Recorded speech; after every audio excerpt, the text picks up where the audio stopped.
Bonjour à tous, on se retrouve. Bonjour à tous, on se retrouve pas nos Tech Sama Show comme d'habitude pour l'actualité informatique et technologique de la semaine. On a des news pas forcément les plus réjouissantes cette semaine-ci, on va être très honnête. Vous avez Discord qui va forcer tout le monde à vérifier leur identité via un scan de notre image ou via même carte d'identité. Donc ça c'est génial. Évidemment, les gens n'étaient pas très contents. Nous avons plus d'informations sur les prochaines Xbox et PS6 quand elles arriveront en tout cas. On a aussi une étude sur les IA qui montre qu'au final, les IA ont un petit peu du mal à remplacer les êtres humains et puis d'autres news en tout genre. Donc vous avez, comme d'habitude, une table des matières dans la description ainsi que sur la barre de lecture. Si elle apparaît sur la barre de lecture, cette fois-ci YouTube, ce serait génial, merci. Et évidemment, vous pouvez le retrouver sur Spotify. Et aussi, d'ailleurs, j'ai participé au dernier canapé tech de chez Pax. Pour ceux qui ne savent pas, Pax, c'est évidemment un YouTuber tech francophone. Et donc, il fait un petit peu un show justement où il parle de l'actualité. Donc, j'ai participé et normalement, son épisode à lui devrait sortir le même jour. Donc, il y a certaines news que je n'ai pas traitées dans mon texte à ma show que par contre, j'ai pu commenter dans justement sa vidéo. Donc, je vous mettrai un lien dans la description quand sa vidéo sera disponible. Comme ça, vous pouvez aussi aller la voir. Et au passage, la semaine dernière, nous avons aussi fait un podcast sur Mémoire Vive. Je vous rappelle, Mémoire Vive, c'est ce podcast tech que je fais avec French Hardware, donc Mathis et Gauthier. Donc, si vous êtes intéressé de voir ça, vous avez le dernier épisode aussi qui sera dans la description. Ok, sans plus tarder, du coup, commençons justement par les news tech. Et on commence par cette joyeuse news sur le fait que Discord va commencer à vérifier l'identité de toutes les personnes qui utilisent leur plateforme d'ici, ou en tout cas, ça va commencer au mois de mars. Or, ils ont déjà commencé à faire la vérification dans certains pays, notamment le Royaume-Uni et l'Australie, parce que les deux gouvernements de ces deux pays ont un peu forcé Discord à le faire. Si vous ne savez pas, les deux pays sont très à cheval sur ce genre de règles. Et pour eux, s'il y a des plateformes comme Discord, des plateformes avec beaucoup d'utilisateurs, il y a forcément des mauvais acteurs, il y a des personnes qui font des choses illégales sur ces plateformes. Donc la meilleure façon d'empêcher ça, c'est si tout le monde doit vérifier son identité, eh bien les personnes qui font des choses illégales seront beaucoup plus faciles à identifier justement. Euh, on va en parler après sur le fait que ça ne marche pas forcément correctement. Le problème ici, c'est que justement, depuis qu'ils ont mis ça en place au Royaume-Uni, il y a eu une faille de sécurité qui a fait que la plateforme qui était censée vérifier justement les photos d'identité, parce que oui, vous allez devoir scanner votre photo d'identité ainsi que votre visage, eh bien la plateforme qui fait ça pour Discord, parce que Discord ne le font pas eux-mêmes, il y a des plateformes qui le font pour eux, eh bien cette plateforme a une faille de sécurité où plus de 70 000, donc 70 000 utilisateurs Discord ont eu leur photo d'identité juste leakée et aussi leur photo quand ils ont vérifié. Donc, génial, quoi. C'est vraiment génial. Ça montre que le truc est hyper sécurisé et qu'on peut vraiment faire confiance à Discord pour vérifier notre identité. Donc là, forcément, les gens ne sont pas du tout contents sur le fait que Discord va faire ça. Surtout que, comme j'ai dit, au Royaume-Uni et en Australie, ils ont été un peu forcés de le faire. Ok, vous le faites parce que c'est le gouvernement qui vous force. Voilà. Les gens peuvent se plaindre auprès de leur gouvernement, ma foi. Mais pour le reste du monde, par contre, c'est un peu abusé en fait. J'ai l'impression qu'ils sont en mode, ok, on a été forcé de le faire dans certains pays, donc bah, de peur que on nous force à le faire dans d'autres pays, on va juste le faire partout dans le monde. Et aussi derrière, ça nous permet de collecter des données, empêcher d'avoir trop de bots sur notre plateforme et tout ça. Je pense que ça les arrange aussi, on va être très honnête. C'est pas nécessaire de le faire dans le reste de dans l'Union européenne, parce que pour le moment, l'Union européenne ne force pas à faire ce genre de choses. Même chose aux États-Unis. Donc, c'est pour ça que les gens sont très, très, très mécontents.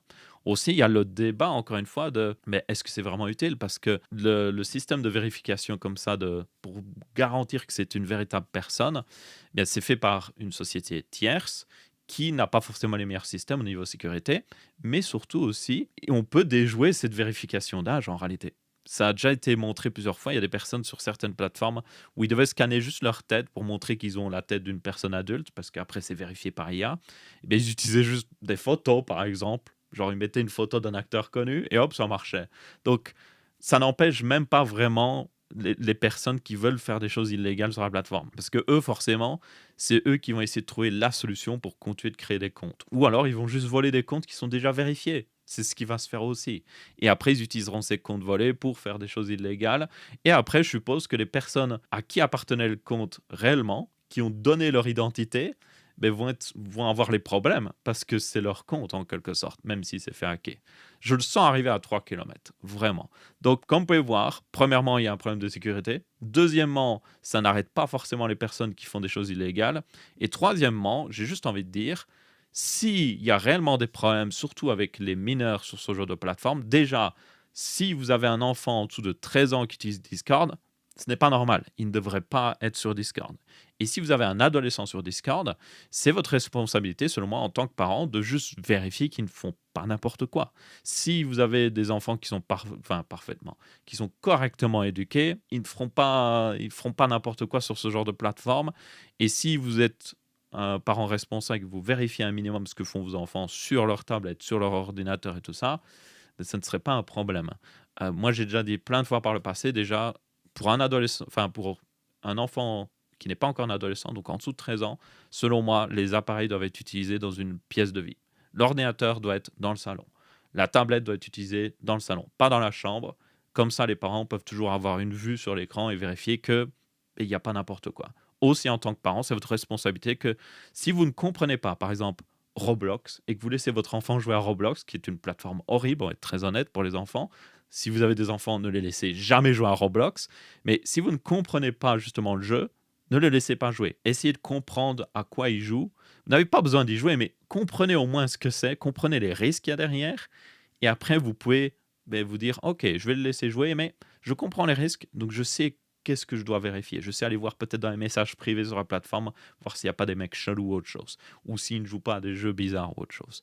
Donc voilà, pour moi, la responsabilité est aux parents. Je pense que le gros problème ces derniers temps, c'est que les parents sont de moins en moins responsables, clairement, et ils déchargent aussi la responsabilité sur les autres. C'est pas de leur faute si les enfants sont mal éduqués, c'est pas de leur faute si les enfants font n'importe quoi, c'est la faute des autres. Et c'est l'exemple parfait ici avec la vérification d'âge. On se décharge de la responsabilité de vérifier que nos enfants ne font pas n'importe quoi sur Internet, et c'est au gouvernement de forcer des entreprises comme Discord de vérifier l'âge, ce qui forcément pose encore une fois des problèmes avec la fuite de données personnelles, parce que du coup, vos adolescents qui vont vérifier leur âge sur Discord, parce que les adolescents ont le droit d'utiliser Discord, eh bien, leurs images vont se retrouver en ligne, des photos d'identité ou autre chose. Donc voilà, globalement, très, très mauvais.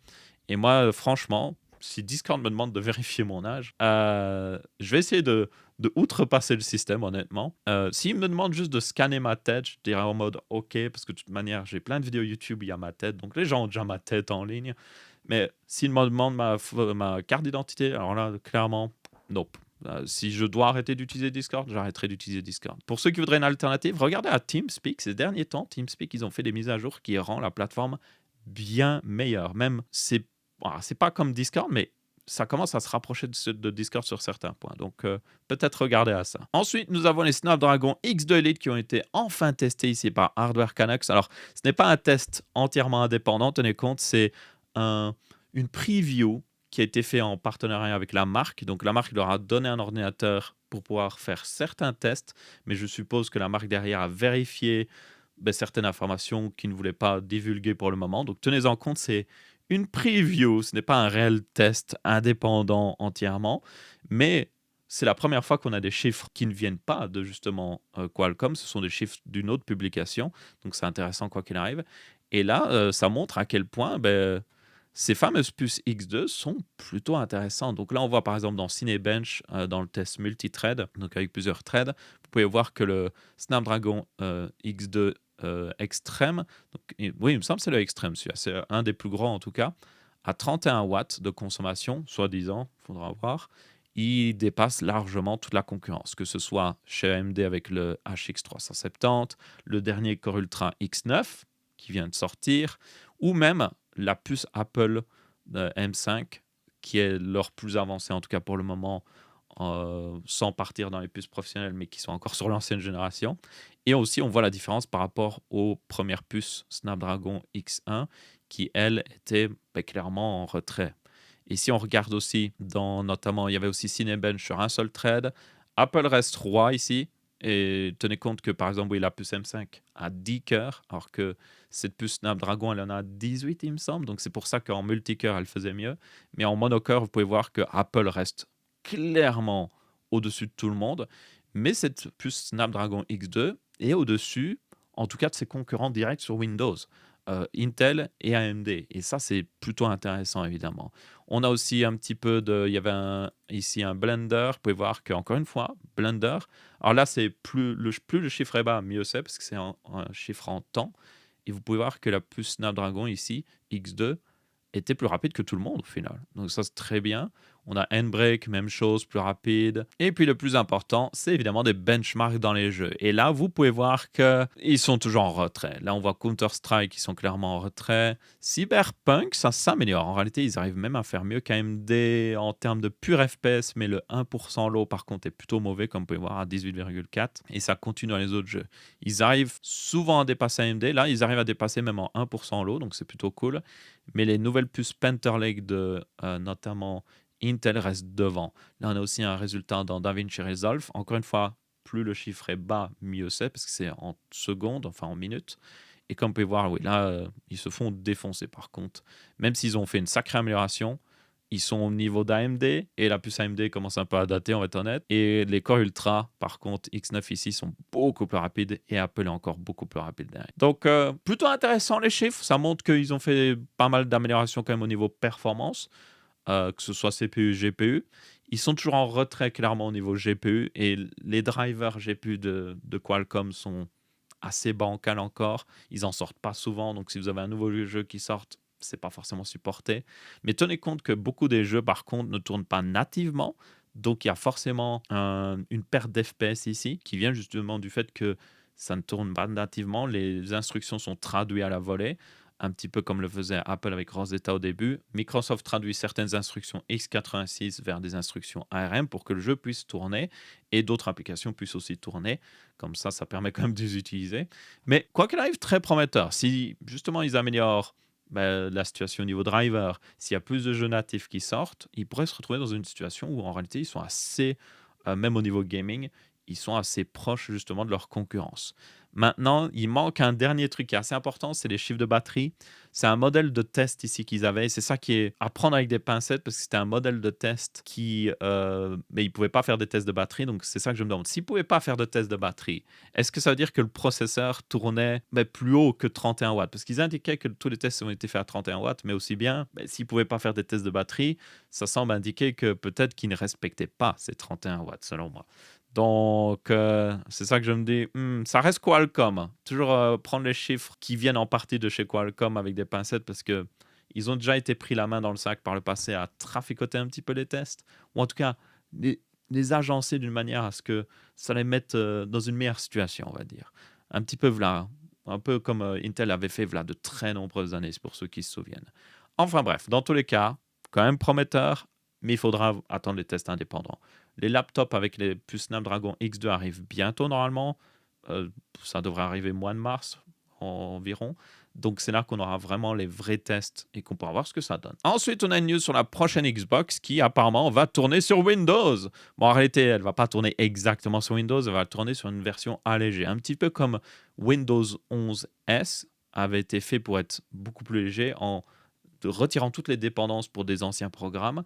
Et Windows 11 S notamment, vous ne pouviez qu'installer des applications qui venaient du Microsoft Store.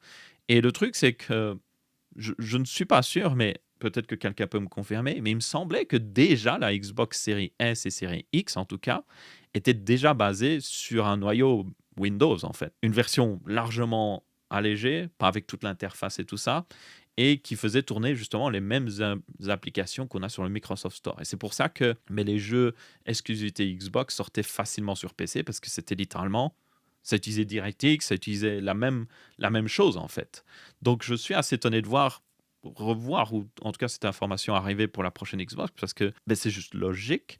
Mais la nouveauté par contre ici, c'est que Microsoft rajouterait la possibilité à d'autres concurrents de rajouter leur propre store. Donc vous pourrez avoir Steam sur une Xbox. Ça par contre, c'est clairement nouveau.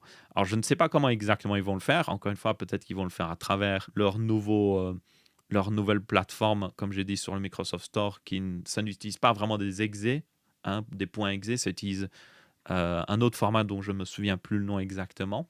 Donc à voir si justement ça utilise ce système-là, et c'est-à-dire que Steam devra faire une version spéciale Xbox, je ne suis pas sûr. Mais une chose est sûre, ça ouvrirait la concurrence. Et une des raisons, à mon avis, pour laquelle ils le font, c'est que la Xbox Series X et Series S se sont fait littéralement défoncer par la PS5, on va être très honnête. La PS5 c'est beaucoup plus vendu. Et du coup, peut-être qu'en faisant ça, ils se disent, si on fait quelque chose qui est un hybride entre une console et un PC, ou en tout cas, on donne la possibilité aux gens d'acheter même des jeux PC plus facilement et aussi de les faire tourner sur cette Xbox, peut-être qu'on arrivera à faire plus de ventes. Et honnêtement, ce n'est pas une mauvaise stratégie selon moi. Même si selon moi, je le dis depuis de nombreuses années, selon moi, ils devraient faire un mode Xbox pour Windows.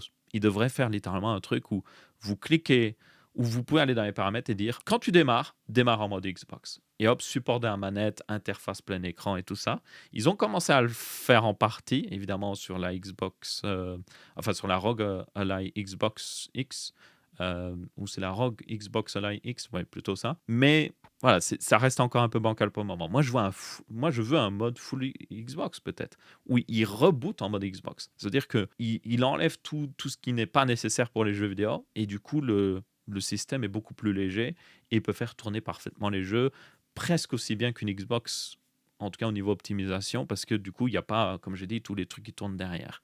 C'est ça qui, selon moi, il devrait faire à terme. Surtout pour ces consoles mobiles, ce serait parfait. Donc, à voir ce que ça va donner, à voir si vraiment ils vont le faire. Mais une chose est sûre, oui, Microsoft est un peu dans une situation un peu compliquée, donc ils essayent de voir ce qu'ils peuvent faire pour arriver à concurrencer PlayStation, ou même juste donner plus d'intérêt à la plateforme PC. Et évidemment, nous avons aussi des news au niveau de la PlayStation, ici avec le fait que la PlayStation 6, en tout cas, pourra avoir jusqu'à 30 Go de RAM partagée entre le CPU et le GPU.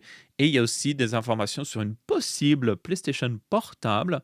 Pas le PS Portable, parce que ça, c'était juste un truc de streaming. On parle ici vraiment d'une PlayStation portable qui, elle, aura jusqu'à 24 Go de RAM partagée. Donc ça, ce serait très intéressant. Peut-être en utilisant une des nouvelles puces AMD qui vont arriver dans le futur. Ce serait tout à fait possible. Mais le truc, c'est qu'évidemment, vous voyez selon la quantité de RAM, c'est compliqué au niveau RAM. Donc, la PlayStation 6, en tout cas, serait peut-être décalée jusqu'à 2028, voire même 2029. Ce qui est évidemment un sacré délai parce qu'il y avait déjà des rumeurs, voilà, quelques temps, que la PS6 pourrait arriver fin 2026. Non, elle n'arrivera clairement pas de fin 2026. Ça, maintenant, c'est sûr et certain. Par contre, 2028-2029, ça reste encore en question. Je pense que le plus tôt qu'on pourrait avoir la PlayStation 6, ce serait 2027, clairement. Certainement les fêtes 2027, avec Noël et tout ça. Mais une chose est sûre, il va y avoir du délai.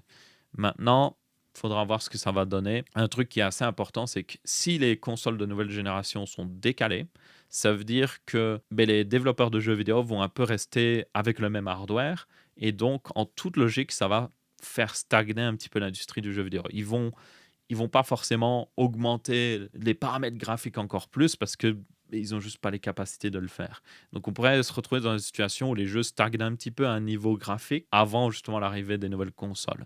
Ce qui est en réalité pour les possesseurs de PC pas une si mauvaise news parce que ça veut dire que les nouveaux jeux qui vont sortir seront, oui, les mêmes au niveau graphique, mais ça veut dire qu'ils ne vont pas demander beaucoup plus de puissance. Donc, si vous avez un ancien PC, parce que vous ne pouvez pas changer de PC vu que les prix sont abusés, mais votre PC durera un petit peu plus longtemps. Même si, encore une fois, j'en avais discuté la semaine dernière, tenez-en compte, n'hésitez pas à juste diminuer les paramètres graphiques dans les jeux vidéo, parce que le mode ultra, notamment, est toujours abusé au niveau juste la quantité de ressources que ça utilise.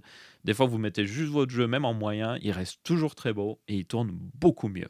Vous avez aussi des guides d'optimisation des fois qui sortent pour certains jeux, parce que certains jeux, vous avez un paramètre qui tanque le FPS à mort et qui sert à rien. Il y a vraiment des trucs bizarres avec certains jeux où juste il y a des options qui servent à rien. Donc, il y a des guides d'optimisation qui existent pour pas mal de jeux. Vous avez notamment Hardware Unbox qui en font souvent, et ça aide réellement, surtout sur des très gros jeux AAA. Des fois, juste en réglant correctement les options, vous pouvez gagner énormément en performance. Mais du coup, si vous ne pouvez pas acheter de PC, si vous ne pouvez même pas acheter de PS5 parce qu'elle coûte trop cher, pourquoi pas louer une PS5? Non, je ne déconne pas. Vous avez une entreprise au Royaume-Uni qui justement offre la possibilité de louer une PS5. C'est un service qui existe en réalité depuis très longtemps, mais le fait que ça passe dans les news, c'est que récemment, Sony l'a mis en avant directement. Ils ont dit, eh ouais, vous pouvez utiliser ce service-là de cette marque avec qui on travaille pour louer une PS5. Et du coup, voilà, ça rappelle juste que si ça continue, ben, on va rien posséder et on devra être content. On payera juste des abonnements. Tout sera en abonnement. La PS5 sera en abonnement, peut-être notre voiture. Bon, techniquement, vu que beaucoup de gens font des prêts pour acheter une voiture, c'est déjà comme un abonnement en quelque sorte, jusqu'à quand que vous le remboursez en tout cas. Donc voilà, c'est juste pour dire que c'est génial d'être en 2026. Tout est un abonnement, même votre PS5 maintenant est un abonnement. Peut-être que la prochaine console à faire ça, ce sera la Switch, qui sait, on verra bien. Et puis évidemment au niveau PC, ben, ça les abonnements pour avoir un PC, ça existait déjà et ben, c'est en train d'arriver de plus en plus. Là vous avez HP qui va offrir justement la possibilité de louer des ordinateurs portables Omen, donc leur gamme gaming. Et là vous pourrez louer la RTX 5080 pour 129,99$ par mois. Alors, c'est cher, on va être très honnête, c'est très cher. Et du coup, ben oui, si vous en avez vraiment besoin, je suppose, mais avoir aussi les conditions derrière. Et c'est justement là où ça devient problématique, parce que vous devez avoir 18 ans, vivre aux États-Unis, parce que c'est un programme aux États-Unis, parce qu'évidemment, c'est aux États-Unis ce genre de choses arrive le plus.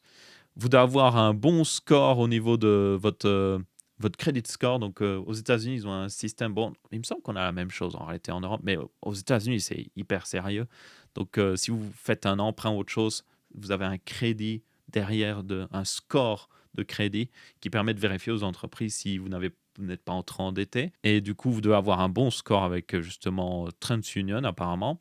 Et puis, ça, c'est le plus problématique, c'est que si vous décidez d'annuler l'abonnement, donc si vous pourriez vous dire, ah, je vais louer un ordinateur portable juste quelques mois parce que mon ordinateur vient de rendre l'âme, le temps de trouver un bon deal, ben, ça va vous coûter 550$ pour annuler l'abonnement. C'est abusé.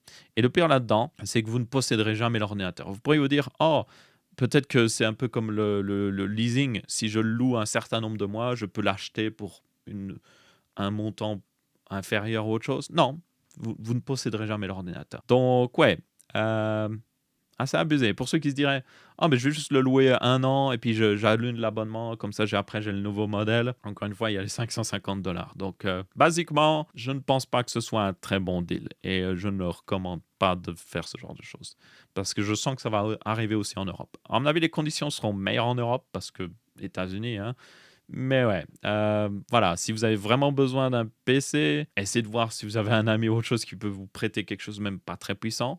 Et si vous voulez jouer à des jeux vidéo, par contre, pour moi, les services de streaming restent meilleurs à ce moment-là. Si vraiment c'est juste pour dépanner quelques mois, l'abonnement GeForce Now serait juste un meilleur investissement, ou même le service de Microsoft serait juste plus logique en fait. Ensuite, on a de plus en plus de news sur le fait que Steam Deck est hors stock et c'est plutôt inquiétant parce que ça pourrait indiquer qu'il pourrait arrêter d'être produit en tout cas.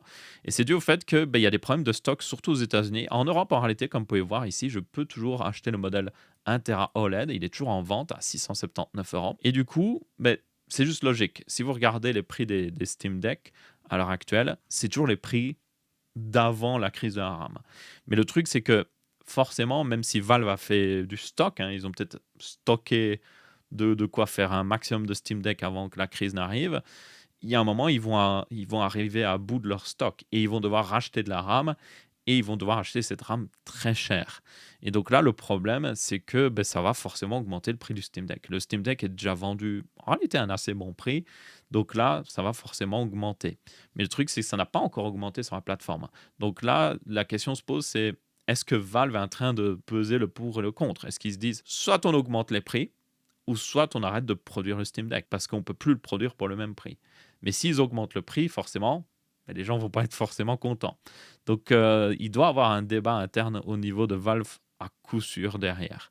Maintenant, à voir quelle quantité de stock ils ont réussi à accumuler pour le Steam Deck. Clairement, aux États-Unis, comme il n'y a plus de Steam Deck en stock, c'est-à-dire qu'ils n'ont plus de console finie en tout cas, mais ça ne veut pas dire qu'ils n'ont plus de stock peut-être de RAM qu'ils ont accumulé via leur partenaire qui fabrique le Steam Deck pour eux.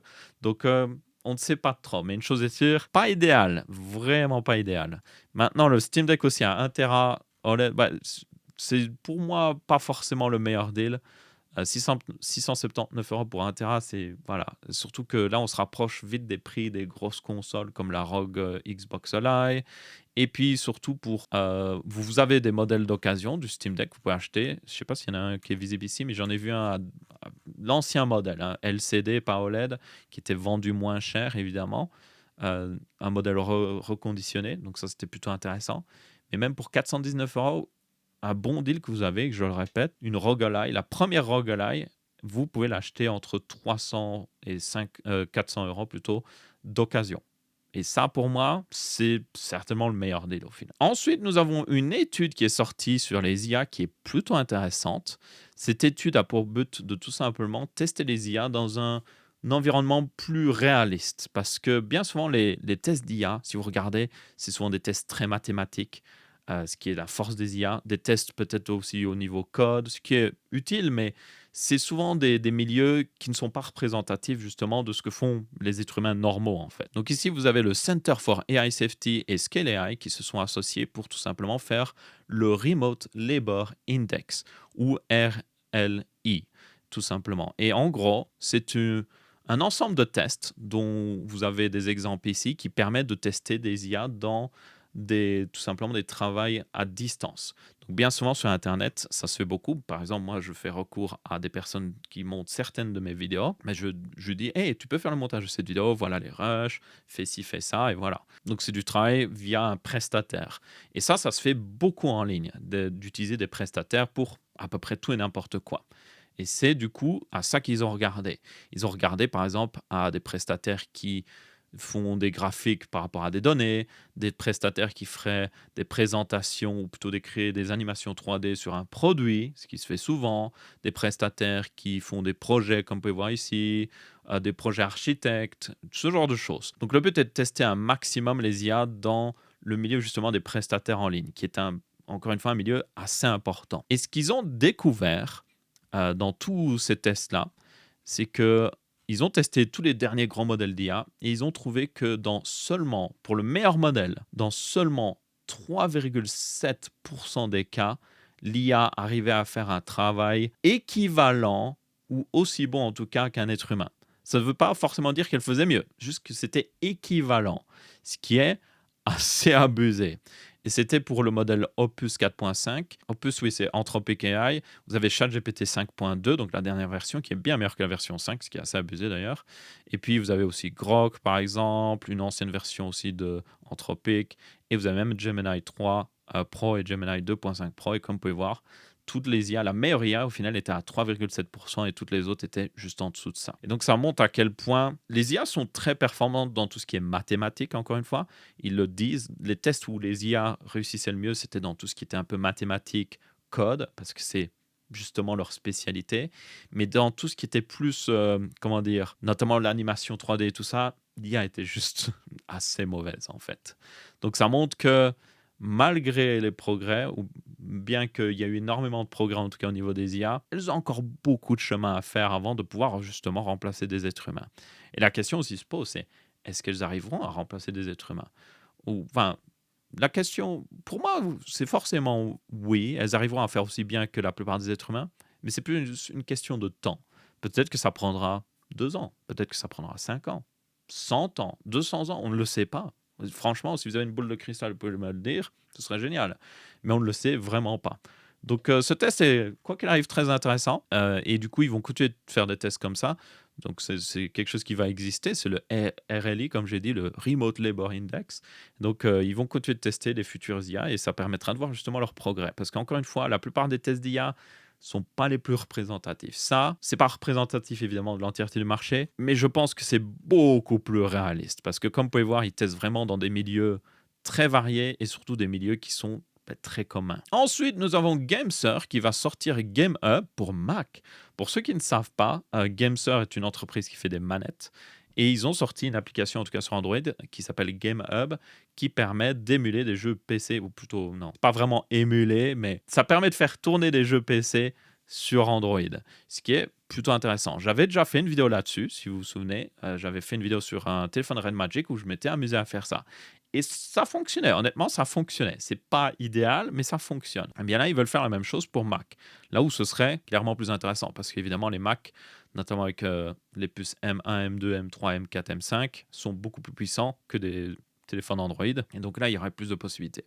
Maintenant, le truc, c'est tenez compte. Le problème avec Gameser, c'est que notamment GameHub sur Android demande énormément de permissions. Donc ça, c'est un peu bancal. Et puis, ils ont réutilisé beaucoup de choses qui étaient déjà faites, en fait. Ils ont utilisé des projets open source et ils ont juste assemblé tout ça dans un joli logiciel. Mais tout existait déjà. Ils utilisent notamment Proton, qui est en grande partie soutenu par, enfin, qui est fait par Valve. Ils utilisent aussi Fex, qui est en grande partie soutenu par Valve, même si en réalité, il y a pratiquement que Valve qui travaille dessus. Mais ils utilisent tous ces trucs open source et puis ils font leur petite popote et ils font un truc, comme j'ai dit, beaucoup plus beau au niveau logiciel.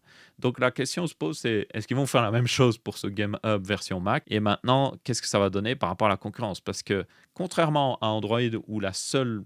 Enfin, il y a des concurrents qui sont en train d'arriver maintenant que Game Hub est sorti, mais avant que Game Hub sorte, il y avait juste Winlator, c'était à peu près tout. Mais sur Mac, par contre, vous avez pas mal d'alternatives.